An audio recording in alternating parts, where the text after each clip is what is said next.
Hi there. Today I'm going to be showing you a trick which involves the 4 aces and which can also be used as a build-up for another trick. To start off with, you're going to have to get the 4 aces out of the pack. Usually I have them in red, black order, or as you can see red, white with this deck that I've got here today. Now, there's different ways of doing this. If you're out on the street or you haven't got much to you haven't got a table, you can use the spectators' hands. Usually I get 2 spectators and put an ace in each one of their hands.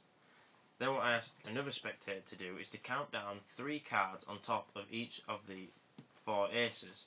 So we go 1, 2, 3, 1, 2, 3, 1, 2, 3, 1, 2, 3. These cards can be random, picked from anywhere in the deck, just as long as you've got 3 on top of each pile. Once you've done this, you then square the deck up, square the packs up, turn them over, face down, so they're nice and tidy. Once you've got these 4 piles, you ask, it doesn't really matter who you ask, you can ask the people holding the cards, or the person who's dealt the cards, which pile they want you to pick up first. Say they point to this pile here, so you start with this pile, say, okay, I'll pick this one. Then you ask them to pick another one. They pick this one, and then this one, and then finally this one. When they've done this, then ask another spectator or a spectator that's already there to give the cards a couple of cuts. Now it is important at this point to make sure that the cards are cut and not shuffled. The difference between a cut and a shuffle is a cut is where you just cut the deck at one point and put it on the bottom, where a shuffle mixes the cards differently. Okay? So you've got to make sure that when they take a pack off the top or they cut it, it has to go back on the bottom, otherwise it'll ruin the trick. Okay, I don't know why it does, it's just the way it happens.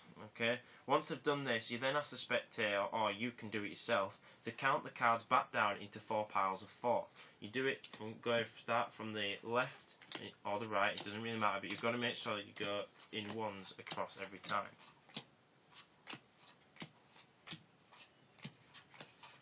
So when you've counted them back into 4s across like that, try and do it a bit scruffy, so that because the next bit is important. Now, as an excuse for squaring up the deck, as you do, squaring up the deck, take a little peek at the bottom card, like this. Okay?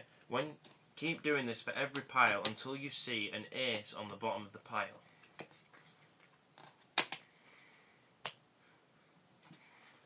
But don't make it too obvious. So the aces are in this pile here, which is the 4th one along. Once you've done this, then ask the spectator to get rid of 2 piles. Now the idea of this bit is to make sure they don't get rid of the pile with the aces in. So whichever pile they say, you have to change it, basically, and make sure that whichever pile they pick, you don't get rid of this one. Okay, so say they pick these 2, so you go, right, okay, I'll get rid of these 2. So you put them to the side or in your pocket or whatever. Then you say, right, you pick a pile, and you pick a pile. You pick this pile, and you pick this pile. Whichever pile, make sure they pick this one, which has when they turn it over, they have 4 aces, and they'll be absolutely amazed. Okay, so once you've got to this point with the aces in one pile and the other piles mixed up, when the spectator's amazed of how you did that and they want to know how, tell them, I can't tell you, it's magic.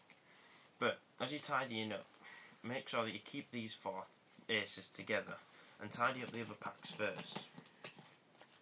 Once you've tidied those up, bob them on top of the deck like this, okay, and then square the deck up. Then take the 4 aces which are still in this end pile and bob them on top of the deck like this. Okay, so now you've got the 4 aces on top of the deck. Right? Now this is how it builds up to the next trick, which, if you remember, I mentioned at the start of the clip. But I'm not going to go into that now. I'm just showing you what to do to build up for the next trick. I'm going to put that trick in a separate video, but don't worry, I'll remind you that this trick can be used as a build up to that one. But for now, that's it for this clip. But if you have any questions or any issues with the trick, like you're confused about anything, just let me know, leave me a comment. Please subscribe for more videos, I'll be bringing out some shortly, and thanks for watching.